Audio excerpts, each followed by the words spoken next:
नमस्कार। आज हम एक ऐसे प्राचीन ग्रंथ के ज्ञान में उतरने वाले हैं जो हजारों साल बाद भी हमारी जिंदगी की सबसे बड़ी उलझनों का हल सुझाता है। हम बात कर रहे हैं भगवत गीता की, और इसके दिल में है योग का दर्शन। लेकिन रुकिए, ये वो योग नहीं है जो आप शायद सोच रहे हैं। ये सिर्फ शारीरिक आसनों के बारे में नहीं है, बल्कि ये मन के युद्ध क्षेत्र में संतुलन और शांति पाने का एक बहुत ही गहरा विज्ञान है। जरा सोच कर देखिए, क्या हो अगर जीवन की सबसे बड़ी लड़ाई बाहर नहीं बल्कि हमारे अपने ही अंदर लड़ी जाती है। और ये सिर्फ कोई हवाई फिलॉसफी का सवाल नहीं है, यही वो बुनियादी सवाल है जो गीता के केंद्र में है। ये पूरा ग्रंथ एक ऐसे ही अंदरूनी संकट का जवाब है, सही और गलत के बीच का संघर्ष, कर्तव्य और भावनाओं की खींचतान, एक ऐसी लड़ाई जो हम सब कभी न कभी जरूर लड़ते हैं। तो चलिए इसमें और गहराई से उतरते हैं।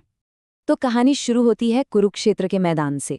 तस्वीर कुछ ऐसी है कि महानायक अर्जुन अपने ही परिवार वालों के खिलाफ हथियार उठाने की दुविधा में पूरी तरह से बिखर गए हैं। उनकी ये जो गहरी निराशा और कन्फ्यूजन है ना, वही गीता की अमर शिक्षाओं का शुरुआती बिंदु बनती है। उनका संकट सिर्फ एक योद्धा का नहीं, बल्कि हर उस इंसान का है जो जिंदगी के किसी मुश्किल मोड़ पर खड़ा है, और बस यहीं से ज्ञान का रास्ता खुलता है। तो इस सफर में हम क्या क्या देखने वाले हैं? सबसे पहले हम अर्जुन की निराशा को समझेंगे। फिर हम जानेंगे कि गीता के हिसाब से योग का असली मतलब क्या है, जो हमारी आज की समझ से कहीं ज्यादा गहरा है। इसके बाद हम उन 4 मुख्य रास्तों को देखेंगे जो मंजिल तक ले जाते हैं। फिर ये समझेंगे कि ये सभी रास्ते एक संतुलित जीवन की कला में कैसे मिलते हैं, और आखिर में इस सदियों पुराने ज्ञान का आज की दुनिया में क्या मतलब है, इस पर बात करेंगे। तो पहला सेक्शन है योग, मिलन का मार्ग। जब अर्जुन इस दुविधा में हैं, तब भगवान कृष्ण की एंट्री होती है, और वो योग को एक बिल्कुल नई परिभाषा देते हैं जो सिर्फ आसन और प्राणायाम तक ही सीमित नहीं है। वो इससे चेतना को बदलने का एक शक्तिशाली जरिया बताते हैं। मतलब ये सिर्फ शरीर को मोड़ने की बात नहीं है, ये जिंदगी को देखने का पूरा नजरिया बदलने की बात है। तो सबसे जरूरी बात, गीता के अनुसार योग का असली मतलब है मिलन या जुड़ना। ये संस्कृत के शब्द युज से निकला है। सोचिए, जैसे एक नदी बहती बहती आखिर में विशाल समंदर में मिल जाती है और उसी का हिस्सा बन जाती है, ठीक वैसे ही ये हमारी आत्मा का परमात्मा से मिलन है।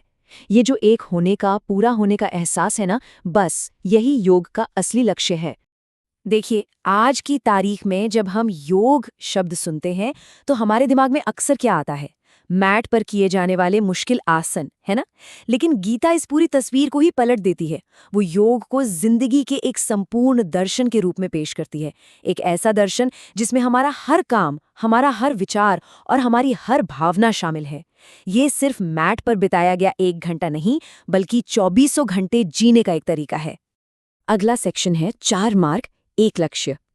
कृष्णा अर्जुन को समझाते हैं कि मंजिल तक पहुंचने का कोई एक ही तंग सा रास्ता नहीं होता, और गीता की खूबसूरती इसी में है कि वो हर इंसान के स्वभाव का सम्मान करती है। इसीलिए वो 4 मुख्य रास्ते बताते हैं: कर्म, ज्ञान, भक्ति और ध्यान। ये रास्ते भले ही अलग अलग दिखें, पर ये सब एक ही मंजिल की ओर ले जाते हैं। पहला रास्ता है कर्म योग, यानी बिना किसी स्वार्थ के काम करने का मार्ग। ये उन लोगों के लिए है जो स्वभाव से ही एक्टिव हैं, जो दुनिया में रहकर, एक्शन में रहकर कुछ करना चाहते हैं। ये हमें सिखाता है कि हम अपने रोजमर्रा के कामों और जिम्मेदारियों के जरिए ही आध्यात्मिक तरक्की कैसे कर सकते हैं, बिना दुनिया से भागे।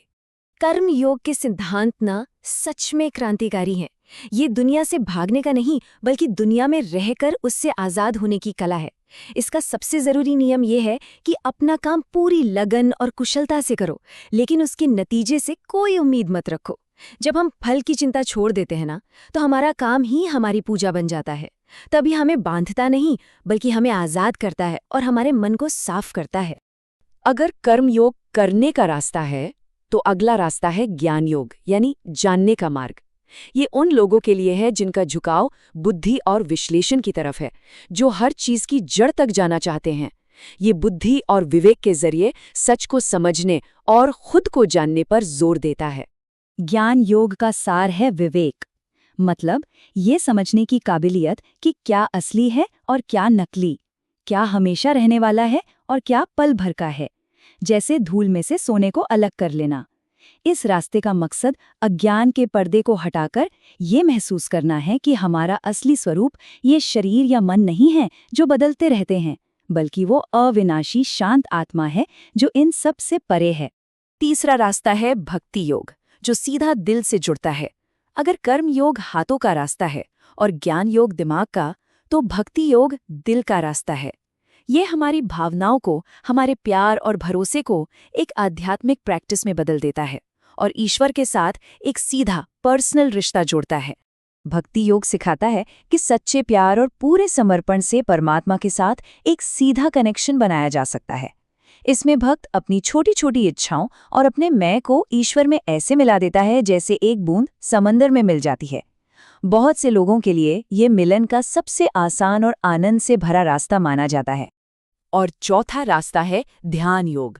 ये अंदरूनी अनुशासन का मार्ग है।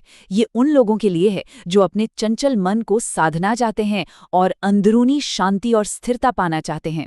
ये मन के अंदर चल रहे शोर को शांत करने की एक वैज्ञानिक प्रक्रिया है।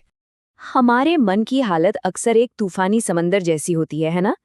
ध्यान योग उसी समंदर को शांत करने का एक सिस्टमैटिक तरीका है, जिसमें ध्यान, सांस पर कंट्रोल और अपनी इंद्रियों को साधने का अभ्यास किया जाता है।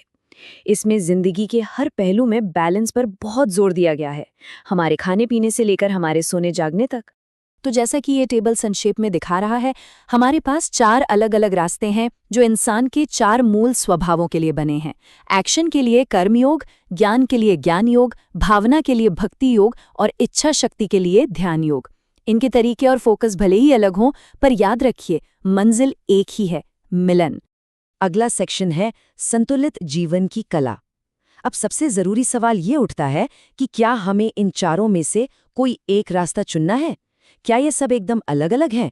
गीता का शानदार जवाब है बिल्कुल नहीं। गीता का असली जादू इन सभी रास्तों को एक संतुलित जीवन दर्शन में बड़ी खूबसूरती से पिरोने में है।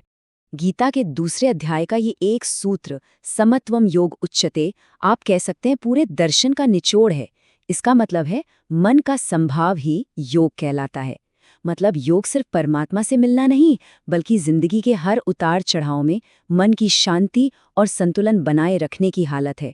सुख, दुख, जीत, हार, मान अपमान में एक जैसा बने रहना, यही असली योग है। और ये जो समभाव है ना, ये 4 मजबूत खंभों पर टिका है। पहला, समत्वम, यानी हर हाल में मन का संतुलन। दूसरा, वैराग्य, यानी काम के फल से कोई लगाव न रखना, जो कर्म योग का सार है।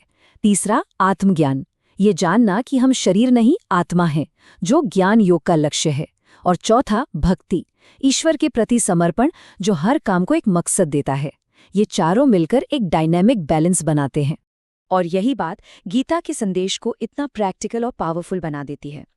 लक्ष्य दुनिया को छोड़कर पहाड़ों में भाग जाना नहीं है, बल्कि दुनिया में रहते हुए अपनी सारी जिम्मेदारियां निभाते हुए अंदर से शांत और स्थिर होकर जीना है।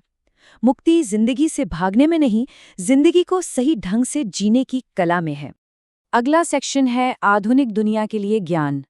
तो सवाल ये उठता है कि यह हजारों साल पुराना ज्ञान आज हमारे लिए क्यों जरूरी है? तनाव, अनिश्चितता और डिस्ट्रैक्शन से भरी इस दुनिया में, जहां हमारा ध्यान हर पल बंटा रहता है, गीता की शिक्षाएं शायद पहले से कई ज्यादा जरूरी हो गई हैं। गीता का जो स्थायी असर है ना, वो इसीलिए है कि ये हमें किसी एक डिब्बे में बंद नहीं करती। ये हमारी पर्सनालिटी के हर हिस्से को, हमारे एक्शन, हमारी बुद्धि और हमारी भावनाओं को एक साथ लेकर चलती है। ये सेल्फ मास्टरी के लिए एक प्रैक्टिकल गाइड है, एक ऐसा टूल किट जो हर स्वभाव और हर हालात के इंसान के लिए काम का है। अंत में गीता एक कमाल का काम करती है। वो युद्ध के मैदान को चेतना के मैदान में बदल देती है। अर्जुन का युद्ध क्षेत्र तो बाहर था, लेकिन उसका असली संघर्ष तो अंदर चल रहा था।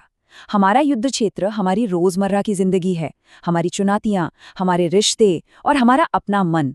तो सवाल ये नहीं है कि हम लड़ाइयों से कैसे बचें, बल्कि सवाल ये है कि क्या हम गीता के इस ज्ञान का इस्तेमाल करके अपने अपने युद्ध क्षेत्र में संतुलन, स्पष्टता और शांति पा सकते हैं। इसका जवाब हम सभी को अपने भीतर ही खोजना है।